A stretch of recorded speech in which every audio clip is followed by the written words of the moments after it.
और अगली बार मौका दूंगा। माननीय स्पीकर महोदय, आपने इस महत्वपूर्ण बिल पर चर्चा करने की अनुमति दी और सभी सम्माननीय सदस्यों ने इस बिल के बारे में जो सुझाव और अपने मत यहाँ रखे हैं, मैं उन सबको बहुत बहुत धन्यवाद देता हूँ और उनके प्रति आभार व्यक्त करता हूँ। और मैं उनको ये भी विश्वास देना चाहता हूँ कि आपने बताए हुए सुझाव कुछ बिल में आए हैं, कुछ नहीं आए हैं, पर जो भी सुझाव आपने दिए उसके ऊपर निश्चित रूप से विभाग की ओर से विचार होगा और कार्रवाई होगी। माननीय स्पीकर महोदय, बहुत से लोगों ने विशेष रूप से राज्य सरकार के अधिकारों का कम करने की बात कही गई है। ये सब्जेक्ट कॉन्करेंट लिस्ट में है और कॉन्करेंट लिस्ट में होने के कारण स्वाभाविक से राज्य ने क्या करना चाहिए और केंद्र ने क्या करना चाहिए, इसको ठीक प्रकार से डिफाइन किया गया है। माननीय स्पीकर महोदय, राज्य में ऑलरेडी जो राज्य की स्टेट ट्रांसपोर्ट अंडरटेकिंग कॉरपोरेशंस है उसके लिए एक्ट है और उस एक्ट के अनुसार राज्य के स्टेट ट्रांसपोर्ट को जिला स्तर पर, विभाग स्तर पर उनके राज्यों में नियम बनाने का अधिकार है और ये कॉरपोरेशन के कार्य पर भी उनका कंट्रोल है। हमारा कोई उद्देश्य स्टेट ट्रांसपोर्ट को इंटरफेयर करने का भी नहीं है और किसी प्रकार का उसमें गतिरोध पैदा करने का भी है। स्टेट ट्रांसपोर्ट जो अच्छा चलाते हैं वो चलाए, जहाँ लॉस मेकिंग है वो राज्य सरकार चलाना चाहती है वो भी चलाए, इसके बारे में हमें कोई आपत्ति नहीं है। ये जो नेशनल ट्रांसपोर्ट पॉलिसी है ये भी हम स्टेट गवर्नमेंट के सभी लोगों को बुलाकर, स्टेक होल्डर को बुलाकर उनसे चर्चा करने के बाद तय करेंगे। मैं इस बिल के प्रारंभ में मैंने आपको कहा है कि सभी राज्यों के 18 ट्रांसपोर्ट मिनिस्टर जो 10 पॉलिटिकल पार्टी को रिप्रेजेंट करते थे, उन्होंने इस बिल को अध्ययन करके फिर हमारे पास भेजा। फिर उसके सुझाव हमने स्वीकार किए। फिर उसके बाद standing committee, joint selection committee, उन्होंने काम किया। उसके बारे में सेक्रेटरी के लेवल पर मैं खुद मीटिंग के लिए गया, वहाँ हमने हमारी बात उनको कही और सबसे विचार विनिमय करने के बाद ये बात सामने आई है। देखिए, नेशनल ट्रांसपोर्ट पॉलिसी में नेशनल मोबिलिटी और अंतर्राज्यीय इंटरस्टेट जो 2 राज्यों के बीच में, 4 राज्यों के बीच में ट्रांसपोर्ट होगा और अंतर्राज्यीय 2 राज्यों के बीच में होगा, उसके लिए केवल हम अपना विचार देने वाले हैं और वो भी राज्य सरकार से सुलह लेने के बाद। जो बात आपने कही, बहुत से लोगों ने पब्लिक ट्रांसपोर्ट को बढ़ावा देना चाहिए और ये बिल्कुल सही है। इस देश में जिस प्रकार से गाड़ियों की संख्या बढ़ रही है ये इकोनॉमी के लिए अच्छा है। 45,000 करोड़ का हमारा ऑटोमोबाइल का एक्सपोर्ट है और 4.5 लाख करोड़ की ये इंडस्ट्री है और देश में सबसे ज़्यादा रोजगार देने वाली ये इंडस्ट्री है।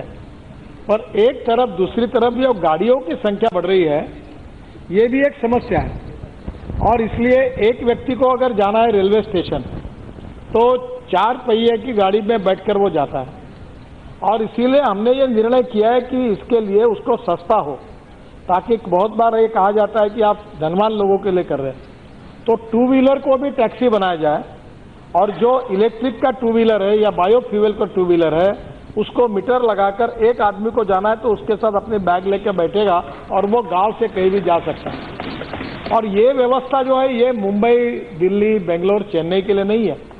ये छोटे छोटे गांवों में, तहसील प्लेस पर जहां इस प्रकार से लोगों को जाना है उनके लिए मीटर से व्यवस्था करने का हमने सुझाव राज्य सरकार को दिया है। इसके ऊपर अगर ये सुझाव मान्य करना नहीं करना ये भी मैं तो उनको आग्रह करूंगा। अभी विशेष रूप से जो स्टेट ट्रांसपोर्ट है, लगभग स्टेट ट्रांसपोर्ट की हालत, मैं समझ रहा था कि केरल का और तमिलनाडु का प्रॉफिट में है, पर अभी सम्मानीय सदस्य ने बताया कि केरल में भी लॉस मेकिंग है। तो आज बिग लॉस। तो अब क्या हुआ है कि ये तमिलनाडु लॉस में है। अभी आपको जो बात सम्मानिय से सुप्रिया सुळे जी ने कही, मैं समझाना चाहता हूँ, उसमें कन्फ्रंटेशन नहीं है डिपार्टमेंट में। मैं क्या बता रहा हूँ, आप थोड़ा सा इस मुद्दे को बहुत गंभीरता से आप लीजिए। आप बिना पैसा खर्चा करके आप लोगों के टिकट 25-30% कम करके एयर कंडीशन गाड़ियों में गरीबों को घुमा सकते हैं, ऐसा मार्ग मैंने बताया। वो मार्ग क्या है कि लंदन ट्रांसपोर्ट की जो है वहाँ 9 ऑपरेटर है, ड्राइवर उसका है और वो 9 आप लंदन में जाओ, इतना सुंदर ट्रांसपोर्ट है, वर्ल्ड बैंक के मदद से है और जो प्राइवेट इन्वेस्टर है वो उसमें इन्वेस्ट करेगा, वो गाड़ी खरीदी करेगा, और कारपोरेशन जो होती है वो कॉन्ट्रैक्ट करती है कि मिनिमम 225 किलोमीटर आप डेली जाएंगे, उतना पैसा आप 225 किलोमीटर का जो पैसा होगा पर किलोमीटर वो हम आपको देंगे। अब ये आदरणीय सावंत साहब बैठे हैं, इन्होंने इलेक्ट्रिक बसेस के लिए सहूलियत दी। एक बस नहीं हुई है सौगत राय जी, अभी दिल्ली की कारपोरेशन जो है बस की वो 1500 बसेस इलेक्ट्रिक की लेने का सोच रही है। पूना में 150 आई है। हाँ हमें बताओ, शुरुआत हुई है। अभी हिमाचल प्रदेश में इलेक्ट्रिक बसेस शुरू हुई है, तो बड़े प्रमाण पर शुरू, उसके लिए वो सब्सिडी भी दे रहे हैं। अब ये इसमें क्या क्या देखिए, आप गरीबों के लिए हम सोच रहे हैं, आप ये मत समझिए कि हम धनवानों के लिए सोच रहे हैं। डीजल की जो फ्यूल की बात यहाँ की गई, सम्मानित सदस्य ने कहा, आपने कहा कि फ्यूल की कॉस्ट बढ़ी है, ये ट्रांसपोर्ट के लिए सबसे समस्या है, और इनका पूरी परिवार 1929 से ट्रांसपोर्ट का धंधा कर रहा है, और उनने अपना अनुभव कहा कि फ्यूल कॉस्ट बढ़ी है। अब हमने इस पर मार्ग क्या निकाला है कि एक गाड़ी जो डीजल पे चलती है मुंबई में बेस्ट, उसकी कॉस्ट 115 रुपये पर किलोमीटर है। फिर जो इथेनॉल पे चल रही है उसकी 69 रुपीज पर किलोमीटर है, और जो इलेक्ट्रिक पर आई है उसकी कॉस्ट 50 रुपये पर किलोमीटर है टेंडर में। अब मुझे बताओ कि 225 किलोमीटर के लिए आप 115 रुपये के हिसाब से पर किलोमीटर पैसा दोगे तो कितना होगा, और 50 रुपये दोगे तो कितना होगा। 50 रुपये में एयर कंडीशन लग्जरी गाड़ी में गरीब बैठेगा, टिकट रेट 25 से 30% कम होंगे, और उसको कंफर्ट्स प्राप्त होगा क्योंकि वो इलेक्ट्रिक फ्यूल या डीजल से सस्ता है। और ये कैपिटल इन्वेस्टमेंट 1.5 करोड़ की बस है, तो ये फ्यूल कॉस्ट कम है और बस की कैपिटल कॉस्ट ज्यादा है, और इसीलिए सम्माननीय हेवी इंडस्ट्रीज मंत्री जी ने इसके ऊपर सब्सिडी दी है, और इसलिए वो सब्सिडी मिलकर उसकी कॉस्ट कम होगी। और जैसे नंबर बढ़ेगा, जैसे मोबाइल फोन पहले आया तो 1.5 लाख का 1.25 लाख का मिलता था, अब 8,000 रुपये में मिल रहा, 1,500 रुपये में आ रहा है। जब number of vehicle products manufacturing ज्यादा होंगे, कॉस्ट कम होगी, और कॉस्ट कम होगी तो उसका फायदा आप सबको, हम सबको मिलेगा। और इसलिए नई टेक्नोलॉजी, नया इनोवेशन, इसके बारे में स्वाभाविक रूप से जैसे आपने कहा पब्लिक ट्रांसपोर्ट की बात की, सौगत राय जी, मैं आपको जरूर कहूंगा कि प्रधानमंत्री मोदी जी के नेतृत्व में उन्होंने भी बहुत सी बातें देश में कही, और मैं भी कह रहा हूं, यानी आपकी भाषा में हम लोग सपने दिखा रहे हैं, पर मैं एक बात याद रखता हूं कि सपने दिखाने के बाद अगर वो पूरे नहीं होंगे तो जनता उनको बदल देती है, पर दिखाए हुए सपनों को जो पूरे करते हैं उसको जनता फिर से चुन कर देती है। और इसलिए मैं आपको कहूंगा, आमंत्रित करूंगा, आप बोले कहाँ है क्रूज?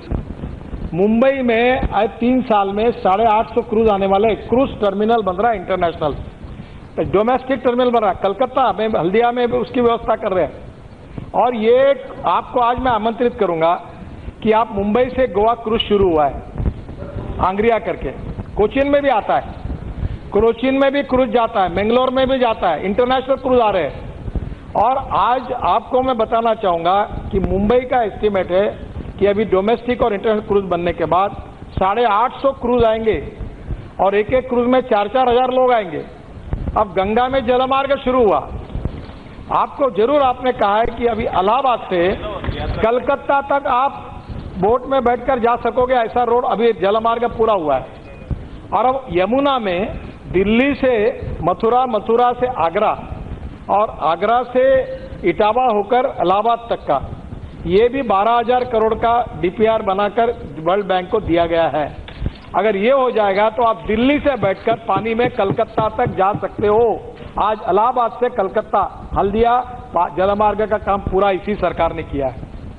मुझे लोग पूछते थे कि ये सपने दिखा रहे हो, गंगा में क्या होगा? 280 लाख टन के माल की ढुलाई इस साल हो रही है, और इससे सस्ता होगा, उसका फ्यूल हमने बदला है। आपके हल्दिया, सौगत राय जी, आज मुझे बताइए, आपके बंगाल के ही उद्योगपति, मैं पॉलिटिकल टीका टिप्पणी नहीं कर रहा हूं, 5 स्टार 7 स्टार क्रूज चल रहे हैं। और ये एक बात जरूर है कि शुरुआत के समय में जब कोई कहता है, अभी मैं बोला था पहले कि वे पानी पे उतरने वाला हवाई जहाज आएगा। तो आधे लोगों ने हंस दिया, ये कैसा हवाई जहाज है, पानी पे कैसे उतरेगा, ये मंत्री क्या सपना दिखा रहा है। मैं खुद बैठा, ये हमारे उस समय टीआरएस के मंत्री थे एविएशन के, उनको लेकर मुंबई के समुद्र में बैठा, 2 बार उतरा, 2 बार ऊपर उड़ा, फिर ट्रायल ली। फिर प्रधानमंत्री जी ने मुझे फोन किया कि तुमने देखा है वो, मुझे भेजो, मुझे बैठ देखना है। तो मुझे प्रधानमंत्री जी की सुरक्षा सलाहकार ने कहा कि आप ये कैसे कर रहे हो, प्रधानमंत्री जी को डबल इंजन का ही चाहिए, ये नियम है। तो मैंने प्रधानमंत्री जी को कहा कि ऐसे से नियम है तो ये अड़चन है। बोले नहीं, मुझे ये देखना ही है। फिर अहमदाबाद भेजा, फ्लोटिंग जेटी बनी और वहां प्रधानमंत्री पानी पे उतरे भी, गए भी, आए भी, आपने देखा। तो ये कोई हम लोग सपना नहीं दिखाएंगे। मैं प्रधानमंत्री जी की ओर से भी और मेरे तरफ से और सरकार की ओर से आपको आश्वस्त करना चाहूंगा कि विपक्ष के नाते हमने किए हुए डिक्लेरेशन, हमने की हुई घोषणाएं जो पूरी नहीं की है उसके बारे में हमारे ऊपर टीका टिप्पणी करने का आपका संवैधानिक अधिकार है और आप जरूर वो करिए और हमारे ध्यान में ला के दीजिए, हम उसका स्वागत करेंगे। पर हम देश की जनता के साथ और आपके साथ ऐसी कोई बात नहीं करेंगे जो बात हम पूरी नहीं कर सकते। और इसलिए मैं आपको विश्वास में बताना चाहूंगा कि ट्रांसपोर्ट सेक्टर में चेंज हो रहा है। हाँ, ये बात जरूर है, हमारे देश में टेक्नोलॉजी नहीं है। अभी मुझे बताइए, हमारे अर्जुन मेघवाल जी बैठे, मेरे साथ स्टेट मंत्री थे, डॉफल मेयर करके, मैं जब दावोस गया था तो डॉफल मेयर करके जो कंपनी है उनके पास 28 टाइप की टेक्नोलॉजी थी। मैंने पूरा प्रेजेंट है, मैं इंडिया में वापस आया, मैंने एनएचआई के अधिकारियों को कहा कि ये करो करो करो, बोले हमारा मैंडेट नहीं, हमारा मैंने एक दिन मैंने कहा तुम मत करो, बाजू हटो। मैंने वैपकॉस को बुलाया, वो मेरे मिनिस्ट्री के अंदर थे, बोला तुम कर सकते हो, बोले कर सकते। वैपकॉस का उनका एग्रीमेंट करा दिया। अब हवा में चलने वाली डबल डेकर बस 260 लोग बैठते हैं और वो टेक्नोलॉजी आई है, ये चंडीगढ़ के लिए वगैरह बहुत अच्छी है। मैंने एलजी गवर्नर साहब को भी उनको उस दिन प्रेजेंटेशन के लिए भेजा था और वो मेक इन इंडिया और मेड इन इंडिया करके होगी, अभी तक शुरू नहीं हुआ। हाँ नहीं सर, ये हवा में चलने वाली public transport system on electricity है, ropeway, cable car, funicular railway, sky bus. और आपको सौगत राय जी आपको एक छोटा सा उदाहरण बताता हूं। आप तो अभी यही है, मैंने हमारे ट्रांसपोर्ट भवन में यहां से 3 मिनट के अंतर पर है, एक बाजू में पार्किंग प्लाजा बना है 7 मंजिलों का। गाड़ी लिफ्ट में जाती है और 7 मंजिले में ऊपर जाके नंबर पे जाती है, नंबर 2 गाड़ी उतरती है, गाड़ी चढ़ती है। मैं आपको आमंत्रित करूंगा कि इसके लिए इतनी कठिनाइयां आई, इतने परमिशन ली, पार्लियामेंट के बाजू में है वो, अब वो चालू, आप देखने के लिए एक बार आइए। और सबसे अच्छी बात, उसके ऊपर के फ्लोर पर एक रेस्टोरेंट बना है और वो मुंबई से शेफ लाए, पानी पूरी, पाव भाजी, जिसको खाना है। तो आप एक बार, मैं आपको आमंत्रित करता हूं, मुझे बताइए, अब आप वड़ा पाव खिए और इतना, अभी आपको एक सैंपल बना, आपको भी मैं पूरे सभागृह के सभी सदस्यों को आमंत्रित करता हूं। अब आप देखिए, ये लिफ्ट, कार की लिफ्ट की टेक्नोलॉजी आई जो इटली से आई है, आप खुश होंगे। तो ये टेक्नोलॉजी आई तो केरल के सरकार ने 14 पार्किंग प्लाजा बनाने के लिए NHIDCL को जो टेक्नोलॉजी हमने लाई उसके लिए ऑर्डर दिए। अब 28 ऑर्डर हमारे पास आए कि पार्किंग सिस्टम बनाओ। आपने सबने पार्किंग का उल्लेख किया, कम जगह में 200-250 गाड़ियां पार्क हो सकती है। तो टेक्नोलॉजी आई। अब ये NHIDCL को केरल की सरकार ने क्यों बुलाया, केरल के सरकार ने 14 प्रोजेक्ट क्यों दिए, ऐसे सभी राज्यों के बोल रहे हैं। अब उनको एक नया गेटवे ओपन हो गया, अब नई टेक्नोलॉजी का उन्होंने ज्वाइंट वेंचर किया। तो ये सब करने के लिए राज्य सरकार को टेक्नोलॉजी अवेलेबल करके देना, और सबसे इंपॉर्टेंट चीज क्या मैं आपको बताता हूं कि इन सब बातों के लिए फॉरेन इन्वेस्टमेंट लानी पड़ेगी। हमारे पास पैसा नहीं है, न राज्य सरकार के पास पैसा है, न केंद्र सरकार के पास पैसा है। ये पैसा लाने के लिए capital cost with low interest, मैं MSME का मंत्री हूं, अभी वर्ल्ड बैंक के साथ, KFW के साथ एडीबी के साथ मैंने उनकी क्रेडिट लाइन प्राप्त की है छोटे छोटे उद्योगों के लिए, ताकि इंटरेस्ट कॉस्ट कम हो। हमारा 10% 11% है, हमारे छोटे लोगों को क्यों नहीं 6-7% तक लोन मिल जाए। तो ये गरीबों के लिए सोच रहे हैं। Technology, innovation, entrepreneurship, science, research, skilled, इसको हम नॉलेज कहते हैं, और देश के विकास के लिए ये सब लाना, conversion of knowledge into wealth, यही सरकार की भूमिका है। तो मुझे आपको यही कहना है कि हम कोई स्टेट गवर्नमेंट के अधिकार इसमें नहीं लेंगे। मैं विशेष रूप से आपको फिर से आश्वस्त करना चाहूंगा कि ये नेशनल ट्रांसपोर्ट पॉलिसी बंद होने के बाद अगर एक स्टेट कहता है, केरल, कि हमको नहीं करना है तो मत करो, आपको जबरदस्ती नहीं। पर कल अगर महाराष्ट्र कहता है हमको करना है तो भाई करो, दिस इज ए सिस्टम, हम आपको मदद करेंगे। तो ये मैंडेटरी नहीं है। पर इतनी टेक्नोलॉजी क्या एक एक राज्य ला सकता है क्या? और एक एक राज्य से टेक्नोलॉजी वाला अलग पैसा लेगा, इसके बजाय एक ही ने टेक्नोलॉजी का पैसा दिया, उसको इंडियनाइज किया और पूरी तरह से मेक इन इंडिया करा, make in India, made in India किया, तो कॉस्ट कम हो जाएगी। कॉस्ट कम हो जाएगी तो राज्यों में सस्ता मिलेगी। और इसलिए मेरा आपसे अनुरोध है कि इसके पीछे ट्रांसपोर्ट सेक्टर में आमूलाग्र परिवर्तन करना, ये इसके पीछे कोशिश है। जो दूसरी बात, ये ट्रांसपोर्ट पॉलिसी पर आप कभी एक बार चर्चा रखिए। मैं तो अभी स्पीकर साहब को एक बार प्रार्थना करूंगा कि सर ये नॉलेज ये सबको मिलना चाहिए, ये हमारे देश का, यही आप सब लोग मालिक हैं, हम तो सेवक हैं, लोगों ने चुनकर दिया है। सर ये एक बार ये जो आपने टीवी बनाया, सर एक आधे दिन इनोवेटिव टेक्नोलॉजी को भी कभी ना कभी आकर इसका प्रेजेंटेशन करने के लिए दीजिए। सर ये आप सब देख लेंगे तो आपका विश्वास बढ़ जाएगा। अभी हिमाचल प्रदेश ने 14 प्रोजेक्ट दिए उनको, वेबकॉस को, उत्तराखंड ने दिए, कश्मीर में बात चल रही है, अब टेक्नोलॉजी आई है, एग्रीमेंट हो रहे हैं, उसके लिए फॉरेन इन्वेस्टमेंट लाने की बात हो रही है। अब जो मुझे बताइए, वेबकॉस 100% ओन बाय भारत सरकार, उन्हीं के पास टेक्नोलॉजी आई, और मैंने उनको कहा कि टेक्नोलॉजी लाने के बाद उनका इंपोर्ट जो मटेरियल है वो मिनिमम होना चाहिए, सब इंडिया में बनाओ, और इंडिया में बनाने से उसकी कॉस्ट जो है वो कम से कम 50% कम हो जाएगी, हमारे युवाओं को रोजगार मिलेगा और हम एक्सपोर्ट करेंगे। मैंने आपको एक उदाहरण दिया था, हमारे पार्टी ने जब मारुति गाड़ी आई थी, जो मारुति को कन्वर्ट किया गया तो बहुत छोटा था, बहुत टीका टिप्पणियां उस समय हुई थी, पर मारुति, जापान की एक गाड़ी सुजुकी ने मारुति लाई, उससे इंडियन ऑटोमोबाइल इंडस्ट्री का भविष्य बदल गया, नए नए टेक्नोलॉजी आई, और आज इंडिया की ऑटोमोबाइल इंडस्ट्री 4.5 लाख करोड़ की हुई है, 45,000 करोड़ का एक्सपोर्ट है, सबसे ज्यादा लोगों को रोजगार मिला है क्योंकि नई टेक्नोलॉजी आई। और मैं जब पोर्ट का मंत्री था, आप भी देखिए, टुटीकोरिन, मुंबई पोर्ट, आप सब जगह जाकर देखिए, कांडला, ट्रक, बसेस लाइन से खड़ी और जहाज में जा रही है। हमारे देश में गाड़ियां आती नहीं, हम एक्सपोर्ट कर रहे हैं। क्या ये देश के लिए आवश्यक नहीं है? क्या इससे नए रोजगार निर्माण नहीं होंगे? और अगर कल ऐसा होगा कि नई टेक्नोलॉजी हम लाएंगे तो बाकी देशों के लिए, हम अभी सैटेलाइट हम करते हैं, पहले हम सैटेलाइट नहीं बनाते थे, अब सैटेलाइट हम बनाने लगे तो पूरे वर्ल्ड में सबसे चीप सैटेलाइट हमारा है, तो लोग हमसे लेने लगे।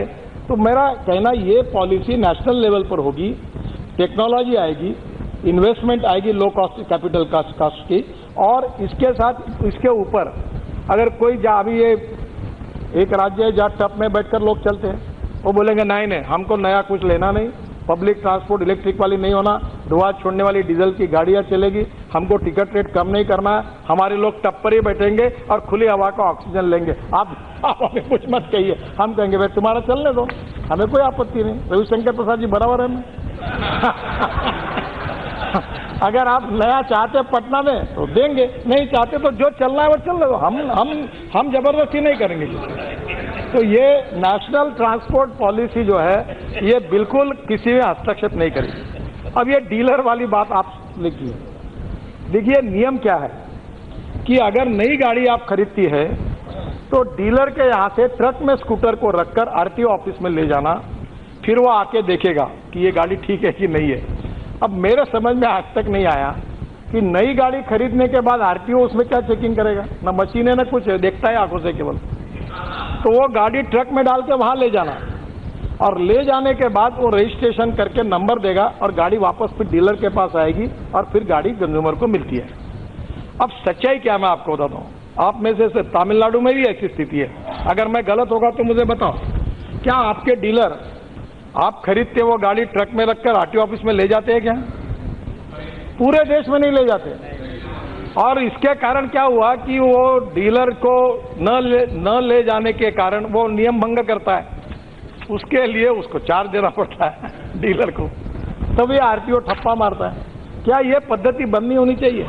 रजिस्ट्रेशन अथॉरिटी स्टेट गवर्नमेंट, कितना पैसा लेना स्टेट गवर्नमेंट, सब अधिकार आपका, रजिस्टरिंग अथॉरिटी आप ही है, स्टेट गवर्नमेंट है, कुछ नहीं। केवल गाड़ी का रजिस्ट्रेशन करने की जिम्मेदारी जो गाड़ी मालक पर थी वो जिम्मेदारी डीलर पर दी है कि तुम जाकर गाड़ी का रजिस्ट्रेशन करके उतना करो। अब ये पहले गाड़ी मालक की थी, वो उसको दिया है। इससे आरटीओ ऑफिस ही तय करेगा, नंबर भी देगा, पैसा वही लेगा जितना लेना है उतना उस स्टेट में।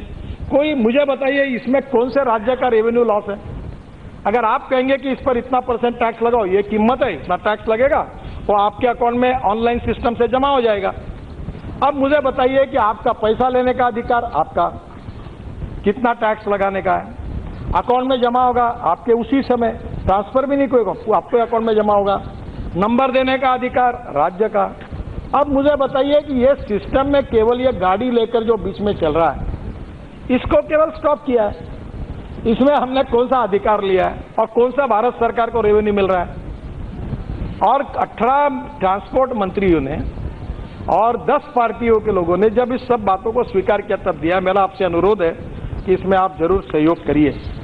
जो रोड एक्सीडेंट के बारे में बात की गई वो बिल्कुल सही है, और तमिलनाडु का 29% है, बहुत अच्छा काम किया।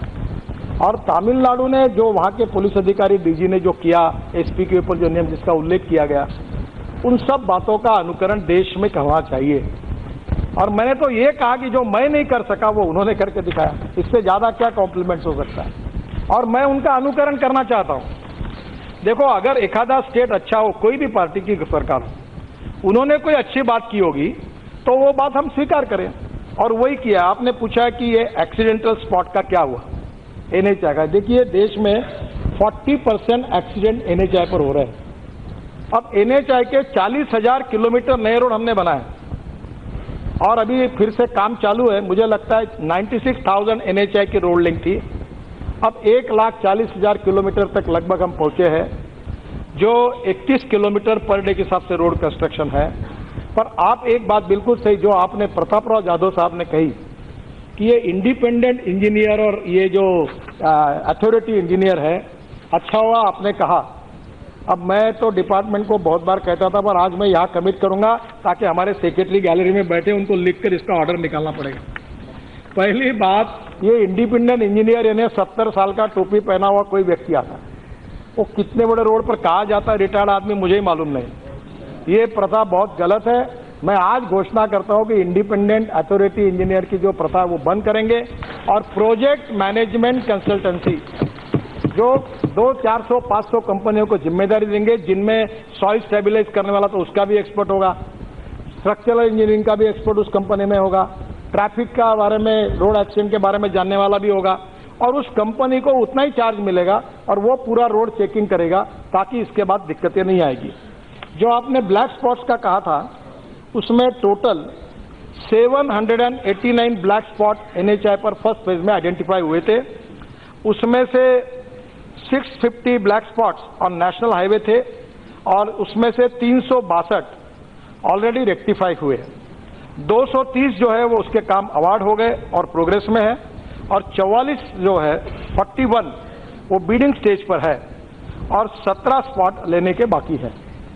अब ये करने के बाद फिर ध्यान में आया कि ये संख्या आ गई 14,000 से ऊपर, और इसका कारण कोई नहीं है, रोड इंजीनियर कारणीभूत है। डीपीआर गलत बनाते, हर डीपीआर गलत बनता है।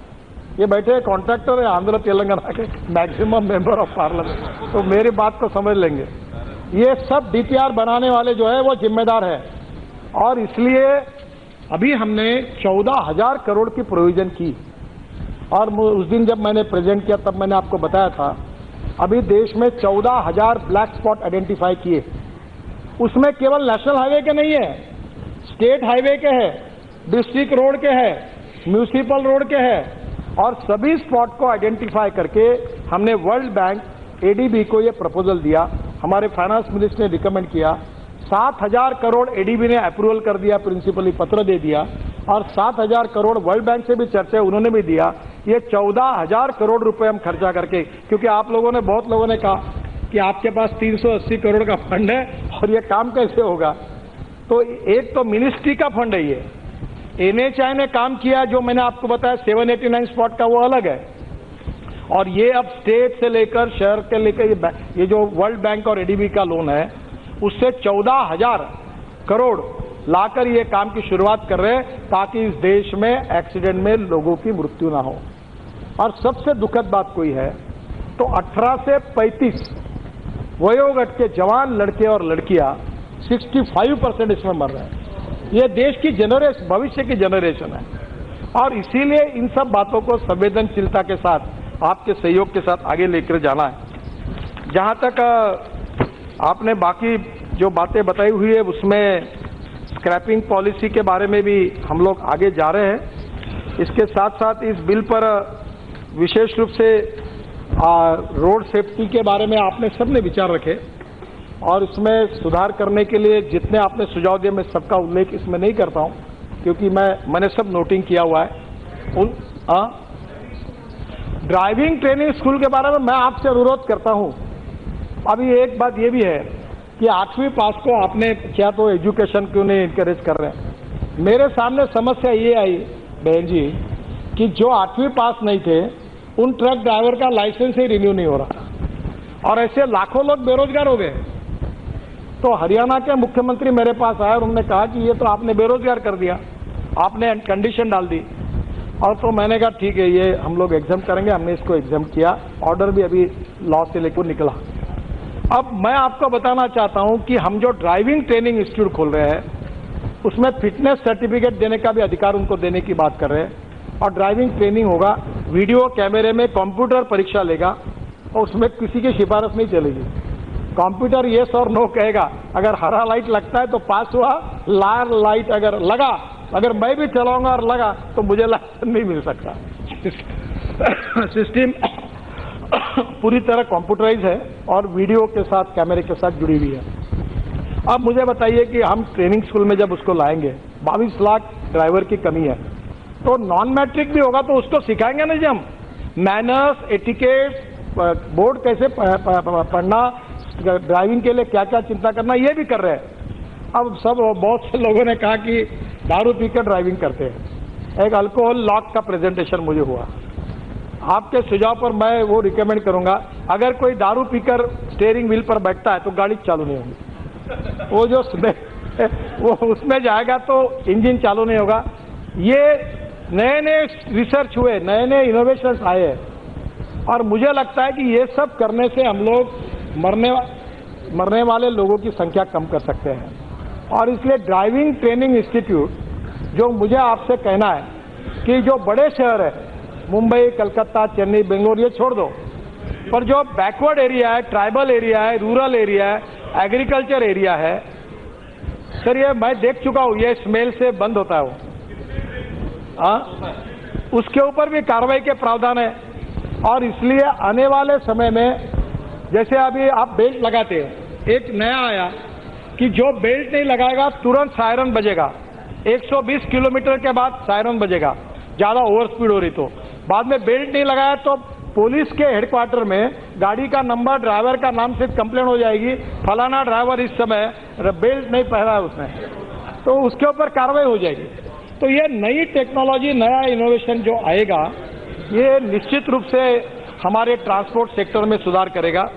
आपने जो भी बात कही है वो सब बातों को मैंने विशेष रूप से उसका नोटिंग किया हुआ है। जो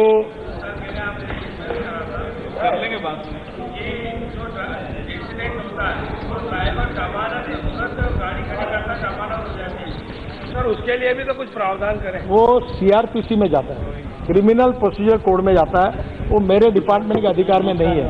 तो उसके लिए आप जो लेते हैं कि 80 किलोमीटर पार्टियां रोड बनाते हैं, दूसरी तरफ ये कहते हैं कि डीपीआर डिफेक्टिव है। आप ब्राजीलिया डिक्लेरेशन में ये सिग्नेचर करके आए हैं कि 2050 के अंदर हमारे जो रोड में जो मौत होता है वह आधा कर लेंगे, लेकिन आपका रोड बढ़ते हैं, मान लीजिए कि 50 रोड बढ़ते हैं, जैसे कि 39% आपका ग्रोथ होता है नेटवर्क की, और जहां व्हीकल्स की ग्रोथ होता है 159% की। एनएच से 2% एनएच आपका हिस्सा है, उसमें सबसे ज्यादा मौत होते हैं, 28 से 40% मौत होते हैं। तो एनएच से आपकी दफ्तर के अंदर है, एनएच आपकी रख रखाव में है, तो इसमें इतना अगर मौत हो, रोजाना 400 लोगों की मौत हो, और आप यहाँ कहे कि हम सब ठीक कर लेंगे, हम कैसे मानेंगे? आपने इलेक्ट्रिक व्हीकल्स की बात कही है। पिछले दिन में मैंने कहा था कि आप इलेक्ट्रिक व्हीकल्स के लिए जो रॉ मटेरियल्स हो हिंदुस्तान में नहीं है, आप कैसे इतने सारे माननीय मंत्री जी इलेक्ट्रिक व्हीकल्स की इंतजाम करोगे? माननीय मंत्री जी, मेरा आग्रह है, कोई भी सदस्य माननीय आपसे बीच में क्लेरिफिकेशन मांग रहा तो अभी मत दें आप। हाँ सर, प्लीज माननीय सदस्य, प्लीज आप माननीय सदस्य। मैं सम्मानीय सदस्यों का सम्मान करता हूं और जो भी बात उनने कही उसका जवाब भी दूंगा, और मैं बहुत खुले रूप से आपको क्लियर बताता हूं। ब्राजील में मैं ये कमिट करके आया था कि हम 50% कम करेंगे, और मैं आपके सामने ये बता चुका हूं और अभी भी स्पष्ट रूप से कह चुका हूं, 3.5-4% कमी हुआ है। Tamil Nadu is the only state जिसने 29% किया है, और मैंने ये भी कहा कि मैं तमिलनाडु का अनुकरण करूंगा, और ये भी मैंने पब्लिकली एक्सेप्ट किया कि मैं मेरे टारगेट को पूरा नहीं कर सका। और क्यों नहीं कर सका, अब मैं दोष नहीं देता। 1 साल मेरा बिल वहां राज्यसभा में अटकता रहा, मैं हर आदमी को अपना इंटरव्यू देते हुए घूमता रहा कि ये दे दो, आपके पास भी आया, फिर भी मैं जिम्मेदारी मेरे ऊपर लेता हूं। पर मैं आपको ये विश्वास दिलाता हूं कि ये अधिकार आज ये बिल पास होने के बाद, मेरे पास आने के बाद, निश्चित रूप से आने वाले 4 साल 5 साल मेरे पास है, इसमें से निश्चित रूप से एक्सीडेंट की कमी होगी, ये मैं आपको विश्वास देना चाहता हूं। आप जो बात कह रहे हैं, अभी आप कह रहे इसलिए, यूपीए सरकार के कार्यकाल में 96,000 किलोमीटर नेशनल हाईवे था, क्यों नहीं बढ़ाया गया? इतने पूरे यूपीए के 10 साल में बढ़ाया नहीं गया। आपने बढ़ाई की तारीफ करता हूँ सर, अब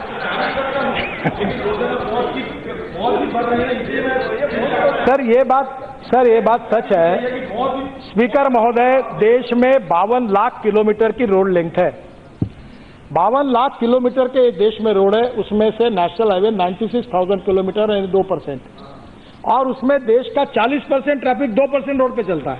मौत भी 28% होते हैं।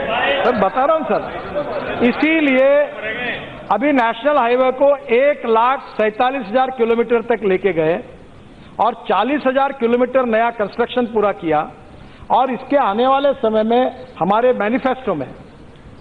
मैनिफेस्टो में लिखा है कि हम नेशनल हाईवे की लेंथ दुगनी करेंगे।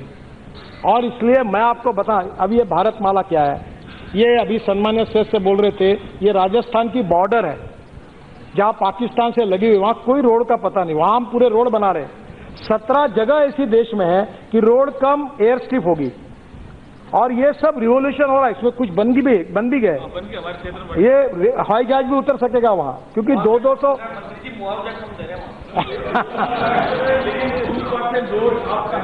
और 28% मौत का आप ठेकेदार हैं।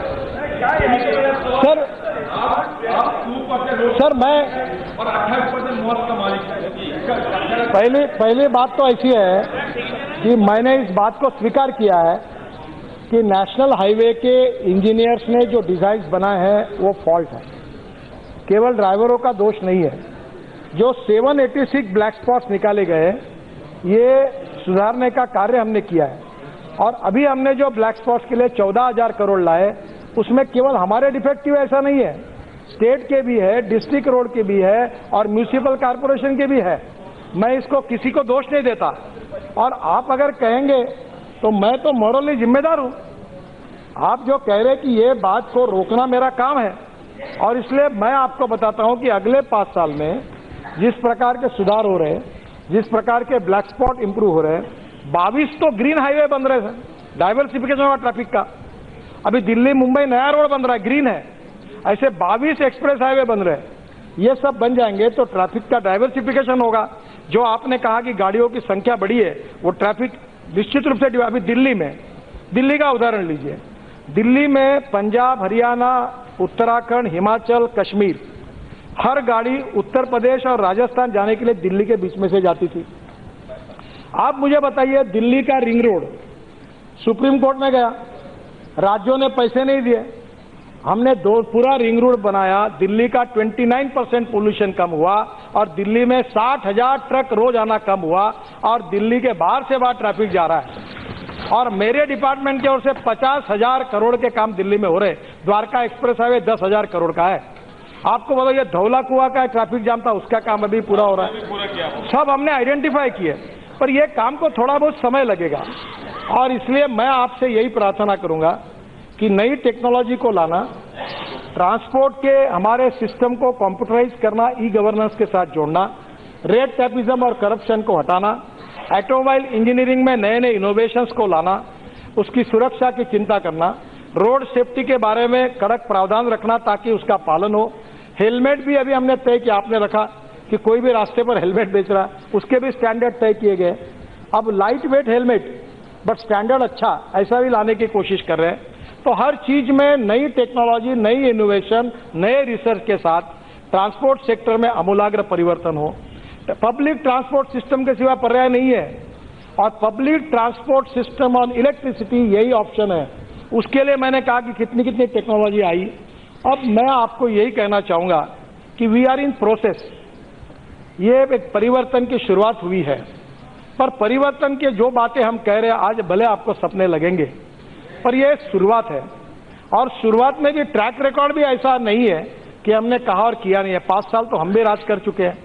तो मेरा आपसे ये अनुरोध है कि कुछ इसको आने के लिए कुछ समय लगेगा और मैं आपके मार्फत राज्य सरकारों के आह्वान करूंगा। अभी चेक पोस्ट है आरटीओ के, टेक्नोलॉजी बदल गई है, मोबाइल पर आप चेक कर सकते हो, कैमरे लग गए हैं, सैटेलाइट से जीपीएस सिस्टम आई है। अब आप काय के लिए ये पोस्ट रख रहे हो? मैं आपके द्वारा सभी राज्य सरकार को और आप सभी पार्टी के लोगों को सबको आह्वान करता हूं कि हम सब लोग मिलकर ये जो रोड सेफ्टी की बात है, लोगों की जान बचाने के लिए सहयोग करें। Social organisation, educational organisation, NGO, political parties, government सब मिलकर मदद करें। दूसरी बात, जो नया टेक्नोलॉजी आ रही उसके लिए मदद करें। और मेरा विश्वास है कि अगर हम सब लोग मिलकर, ये केवल मैं अकेला नहीं कर सकता, केवल मेरा डिपार्टमेंट नहीं कर सकता, राज्य सरकार के सहयोग के बिना कुछ नहीं हो सकता। हम उनके किसी भी अधिकार को हाथ में नहीं लेंगे, हम उनके काम को और आसान करने के लिए मदद करेंगे, उनको टेक्नोलॉजी की मदद करेंगे, उनको कैपिटल रेस करने के लिए मदद करेंगे, नए नए इलेक्ट्रिक बसेस, बायोफ्यूल बसेस लाए उसके लिए मदद करेंगे। मैं पूना में गया था, ये सुप्रिया जी हाथ ऊपर कर रही, मैं पीछे पड़ा कमिश्नर के इलेक्ट्रिक बस लो, अब उन्होंने 150 बसेस ली।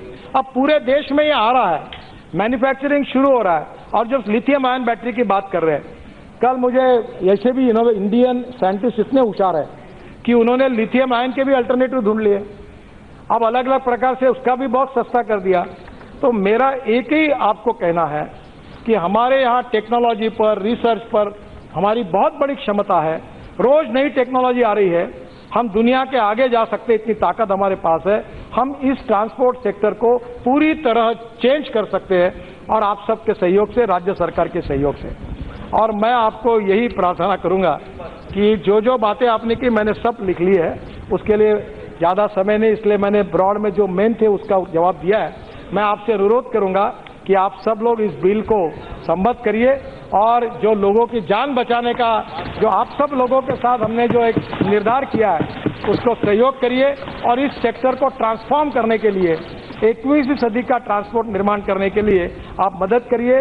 राज्य सरकार को पूरा सहयोग, तन मन धन तीनों से हम लोग उनकी सिस्टम को सुधारने के लिए देंगे। यही विश्वास जताते हुए आपके प्रति आभार व्यक्त करता हूं।